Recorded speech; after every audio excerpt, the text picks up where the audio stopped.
Hi,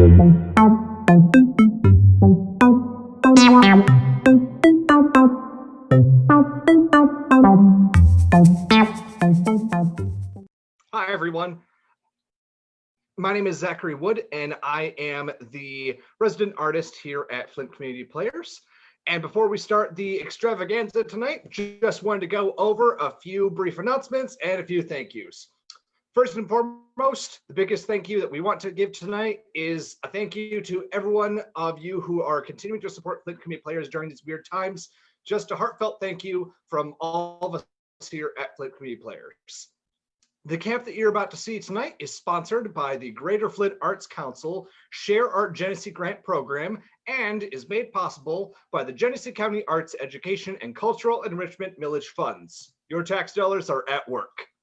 If you are interested in being a part of the remainder of our 2021 season, we actually just announced our 3 remaining shows. They're going to be virtual productions in March, May, and June of this year. If you'd like to know what they are, check out our season announcements on our Facebook and YouTube. We just posted those the other day. And if you would like to be a part of these shows by auditioning or applying to direct or being a part of the tech of it, keep an eye out on our Facebook and website because we'll be posting information very soon. All right, with that all out of the way and without further ado, let's get over to Dominique, the wonderful, talented instructor of this camp and the wonderful performers for the evening. Enjoy. Hello, everyone, and welcome to our virtual winter theater improv camp showcase.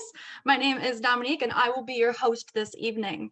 We've got a great show for you that will be almost entirely made up tonight.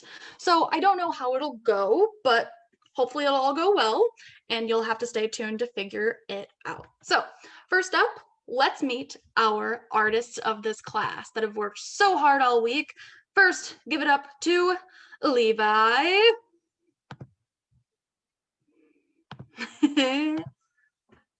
And next, I would like to introduce Isla and Gemma Decker. Yeah. And then William and Lucas Eldridge.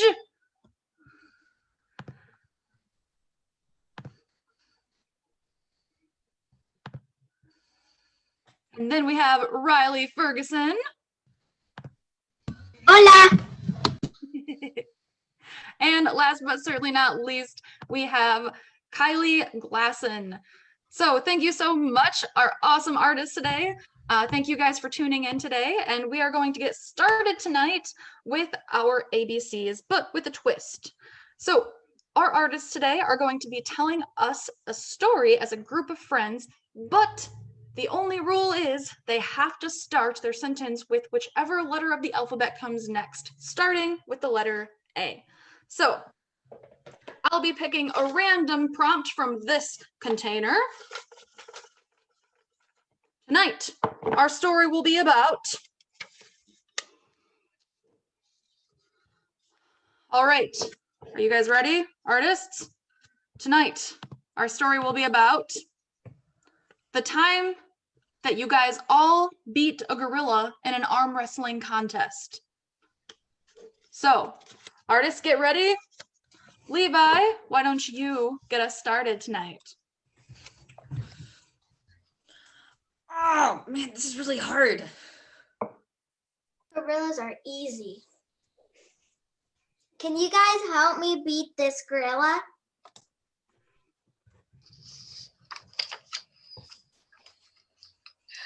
Don't even try.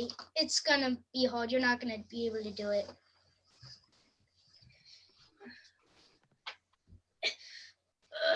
It's really hard. Help.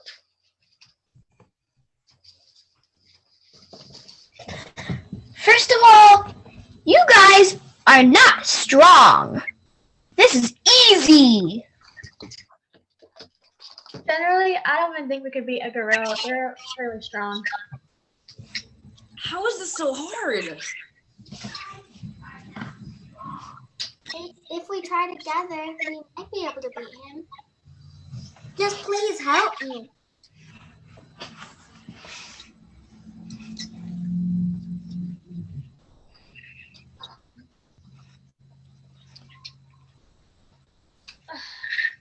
really, don't try. You're gonna just hold your arm.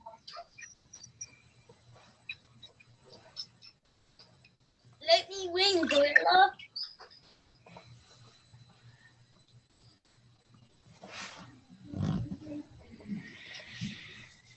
Might we try to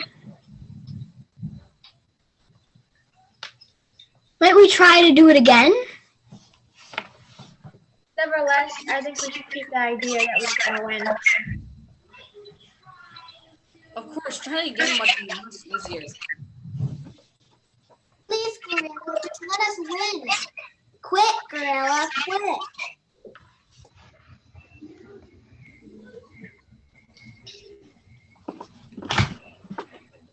Really, I can't believe that you're actually trying.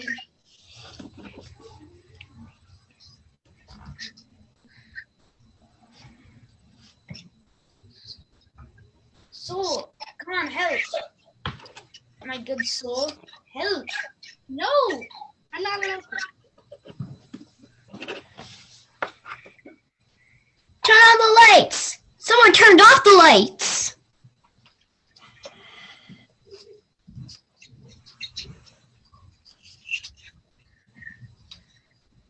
Under all this pressure, we cannot crumble. We can beat this gorilla.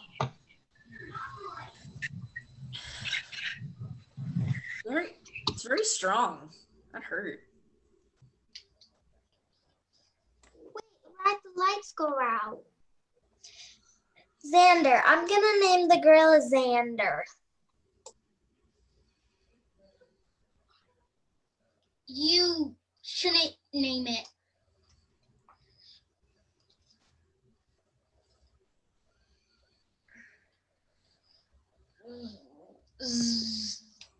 It's hard, and I'm very tired.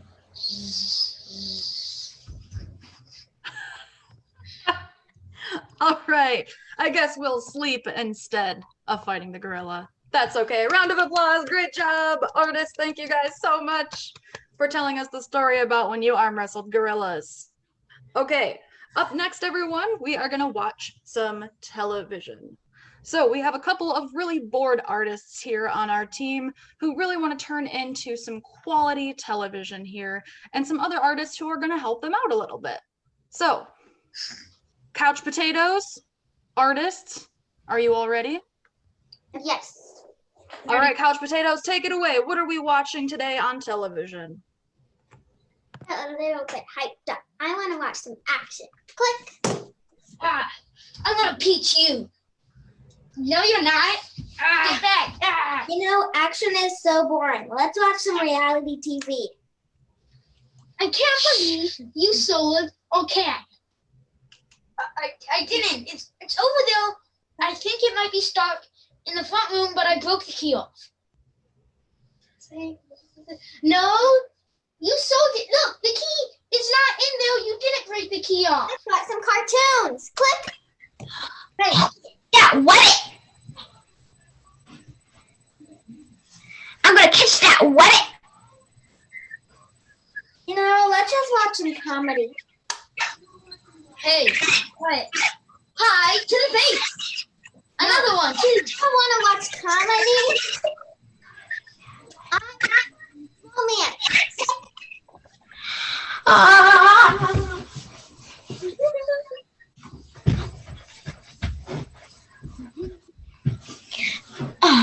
I love you. No, let's just watch something scary. Guys, no, please. No, please. No, please. You know what? Turn this off. Click. I don't really want to watch it. TV anymore. Let's just go play some Among Us. Okay.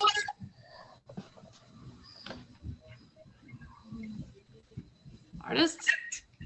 I guess they're done watching TV. All right. Well, great work, artists. Now that we're done watching TV, we can get back to storytelling. So we might as well go all in. In this segment, we're going to have a couple of artists tell you guys some crazy stories that may or may not have happened. I guess you can decide for yourselves. So let's have William. We're gonna have William tell us.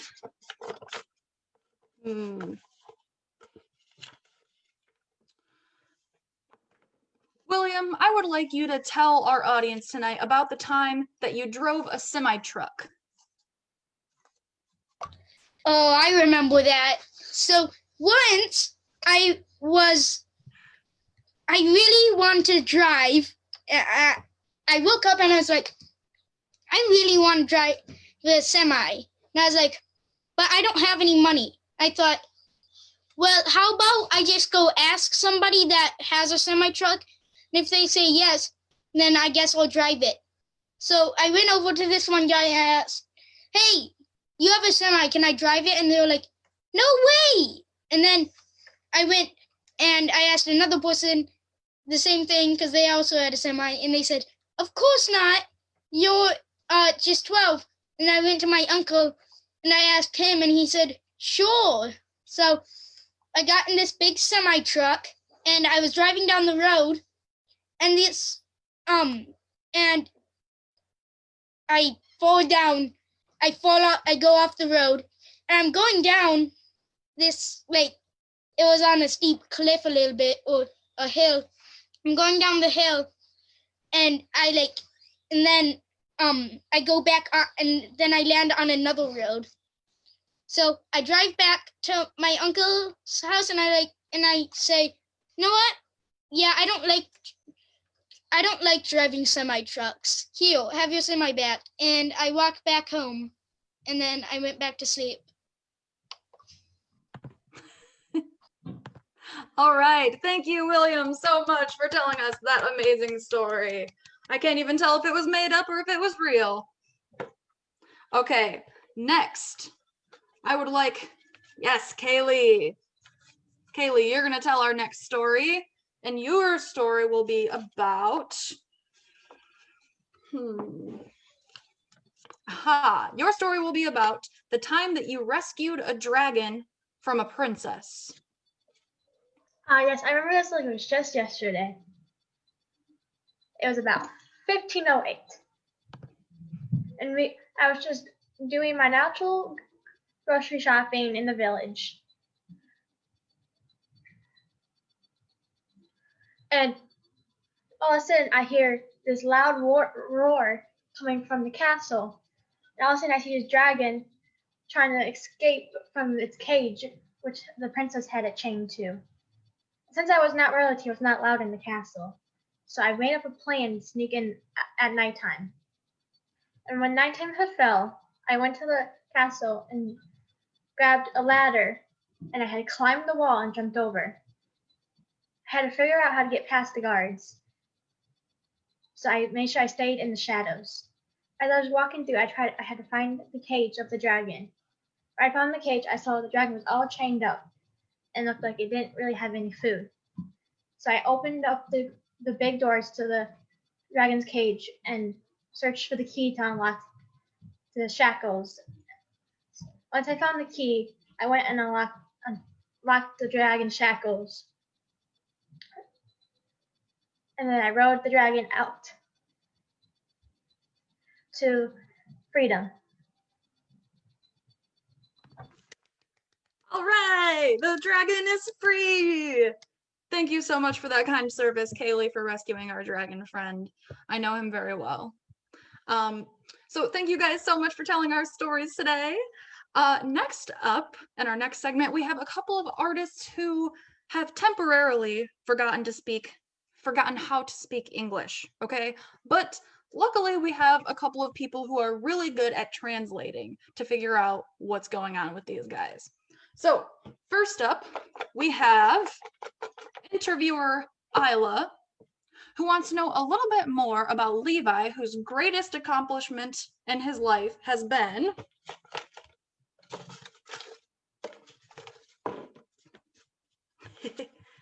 all right, Levi has accomplished climbing the world's smallest building. And Isla wants to know a little bit more about it. And luckily, Gemma knows exactly the language that Levi speaks and will be our translator. So, Isla, go ahead and take it away. Let us know what you want to know about Levi, who climbed the world's smallest building. So, my first question is, Levi, what made you want to climb the tallest building? Blip, blip, blip, blip, blip, blip, blip.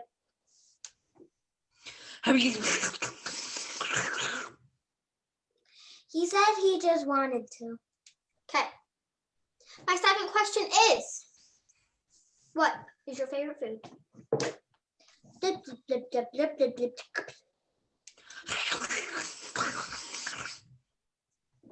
He said he likes chocolate.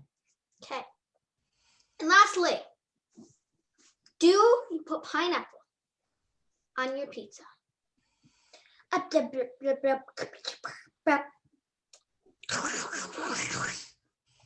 He said, of course not. And this is actually the last question. Do you celebrate holidays? Dip, dip, dip, dip, dip. He said, of course I do. Of course, why not? Okay, thank you. All right, thank you for your time, Levi. And those were some very informative questions, Isla. Thank you so much for asking those. Next up, we have interviewers William and Lucas, who would like to know a little bit more about Riley, whose greatest accomplishment thus far in life has been that she owns the world's tiniest giraffe. So, luckily, we have someone here who is our translator, and she will be translating and helping William and Lucas answer these questions.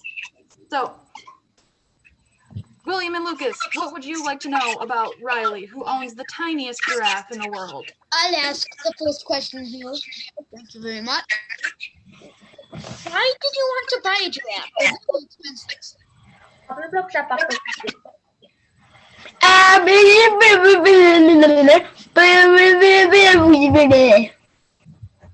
She said she's always been really fascinated with giraffes and how big they get.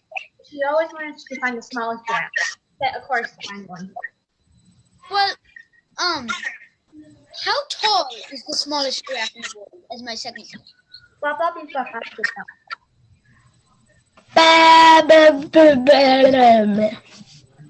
About a foot. Wow, that is amazing. Okay, so someone actually asked you a question. What is your favorite thing to put on tacos?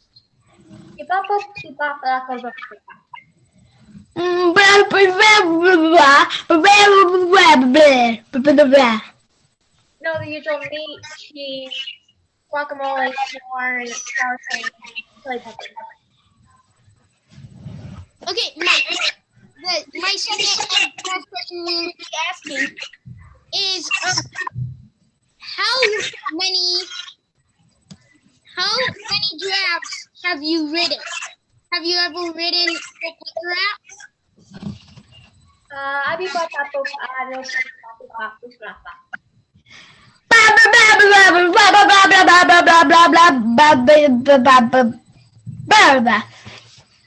So she can't really keep count anymore, but she knows it's well over 10 giraffes she has ridden. Okay, thank you. All right, thank you, Riley, so much for your time. We have very much enjoyed hearing about your giraffe adventures. Our very last segment before we let you all go today, our last one, includes all of our artists today. They would all like to tell you about the time that they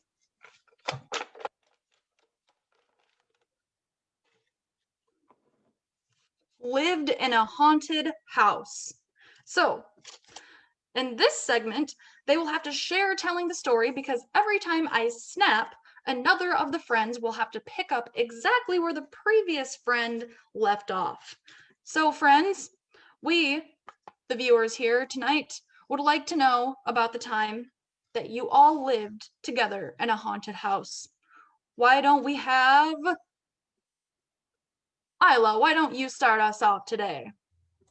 Okay, so one time, all my big giant group of friends, we wanted to share a house, but we didn't want to spend too much money on it, so we decided to buy a really, really, really cheap house in the middle of nowhere. It was nice on the pictures, but when we went to the house, it looked a little run down. Snap. And we thought, well, it could use some renovations, but it was cheap, so why not, right? So we went there and we opened the door, and there were spider webs everywhere. Snap. It was so bad that we had to call a spider and cobweb removal person to come in with a broom, a vacuum, and a specialized spider thing and catch all of the spider webs and cobwebs before we could even enter the house. Snap. So when we stepped in, when they finally cleaned all of the spider webs out, we stepped on something and it sounded creaky. So we thought it was just a creaky floorboard until we went back and saw it was actually a mummy in, wait, what is it called? A mummy thing. Snap. While we were terrified that we saw a mummy in our house, we were just frozen stuck, thinking, we don't remember seeing this on the ads for it. And then all of a sudden the mummy comes running towards us, surprisingly fast. And we all darted in different parts of the house. Snap. And then what we had to do was we all had to try to come back together without being scared of the mummy. And so we decided that what we were going to do is we were going to leave breadcrumbs behind us when we meet in the biggest room in the house. That way, in case we needed to run back, we could find our way back. And so we all started running, and then the mummy jumped out when we all reconvened at the center. Snap. And then the mummy ate all the breadcrumbs, so we didn't know where we were in the haunted house. So we tried to find our way back to the front door, but we couldn't find it. And we went down in the basement and we found 2 more mummies. And then we just ran upstairs and then ran out of the house. Snap. And then the mummy chased us, and I thought, I really got to use the bathroom. So I ran back in there, and the mummy chased me into the bathroom. And then I was like, there's no toilet paper. So I unwrapped the mummy and used that as toilet paper. And then I just spent the night in the house because they accidentally left without me. Snap. So we realized that we left Will. I go out before the sun comes up at like 3 in the morning or something to try and get William. And I just hope the mummies fell asleep or something. So I can't go out, and the mummies, and I open the door, and the mummies just slam it shut and then lock it behind me. Snap. I'm like, And we all realized that we couldn't let Lucas go in there alone, so we followed him. We followed him and found right before the door slammed shut, and it was locked. So we tried to undo it, and we couldn't get in. So we had to go and break some windows. So we broke one of the biggest windows in the house and went in. It led to a bedroom. Snap. So when we got into the bedroom, we saw that the bed was super gross with a whole bunch of cockroaches and stuff. And then when we found him in the bathroom, we saw him sitting on the toilet like, get out, I'm trying to use the bathroom. Snap. And then what happened was he told us to leave, so we did, and we left him behind. And we ran back outside the house to wait for him. And so Snap. When we went outside the house, there was this talking crow. Snap. I'm still in the house looking for William, but I see the people running out of the house, and I'm like, wait, guys, and they turn around like, what? We're waiting for William. He's going to the bathroom, and I'm like, dude, I found William. He's in the bedroom. He's in one of the big bedrooms. So I go over to check it out, and it's like a body snatcher or something. Snap. So when we get him out, we run to the car and then we just drive away, and then we have a happy life somewhere else in another apartment. That was also haunted. All right. Oh, what a way to end that venture. Good job, guys. All right. Thank you so much for talking to us, everyone, about the time that you lived in a haunted house. I know that it was a traumatic time for all of you. Everyone who's watching tonight, thank you so much for tuning in and for supporting our young actors today, and for watching our virtual winter theater improv camp showcase. We would like to thank again our sponsors for making this camp possible. And thank you guys for your support for Flint Community Players during these hard times of virtual performances. I hope that everyone stays safe and finds stuff like this to put a smile on your face throughout all this craziness. Thank you guys so much. Stay safe and have a great rest of your night.